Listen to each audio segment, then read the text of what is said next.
ప్రముఖ cine actor Prakash Raj గారి తల్లి స్వర్ణలత గారు చనిపోవడం జరిగింది. ఆమె ఆత్మకు శాంతి చేకూరాలని ప్రకాష్ రాజ్ గారు చర్చికి వెళ్ళి ప్రేయర్ చేయడం జరిగింది.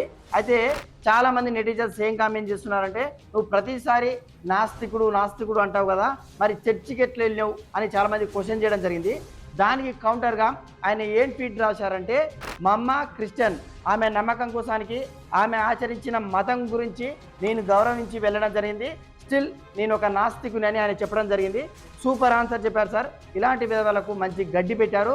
అందరూ కూడా మిమ్మల్ని శభాష్ అంటున్నారు. కానీ ఒక్కసారి సార్, ఈ అశుద్ధం తినే ఒక విధవ ఒక ఇంటర్వ్యూ చేస్తుంటే ఇంకొక అశుద్ధం తినే ఒక విధవ గెస్ట్గా వెళ్ళి సనాతన ధర్మం గురించి ఏం మాట్లాడాడో ఒకసారి వీడియో చూడండి. నేను ఎగేన్స్గా ఉన్న సనాతన ధర్మ, నాన్న చనిపోతే నా తల్లికి గుండు కొట్టించే సనాతన. అయితే ఇక్కడ విషయం ఏంటంటే, తండ్రి చనిపోతే సనాతన ధర్మంలో తల్లి గుండు కొట్టించడం ఏందని ఒక విధవ అంటుంది సార్. వీడంత విధవ హిందూ మతం మీద ఎంత విషయం చెబుతున్నాడో మీరే చూశారు కదా. అంటే ఒక తెలుగు పౌరుడిగా చెప్తున్నా, తెలుగు రాష్ట్రాలలో ఈ సాంప్రదాయం అయితే లేదు. మరి ఎక్కడి సాంప్రదాయాన్ని ఈ విధవ పట్టుకొచ్చి హిందూ మతం మీద విషయం చెబుతున్నాడు. కానీ తండ్రి చనిపోతే తల్లి గుండు చేయించుకోవడం సనాతన ధర్మంలో లేదు. ఒకవేళ ఉంది అనుకున్నా కూడా వాళ్ళ మతాచారం, వాళ్ళ విశ్వాసం వాళ్ళు ఆచరిస్తే తప్పేంది?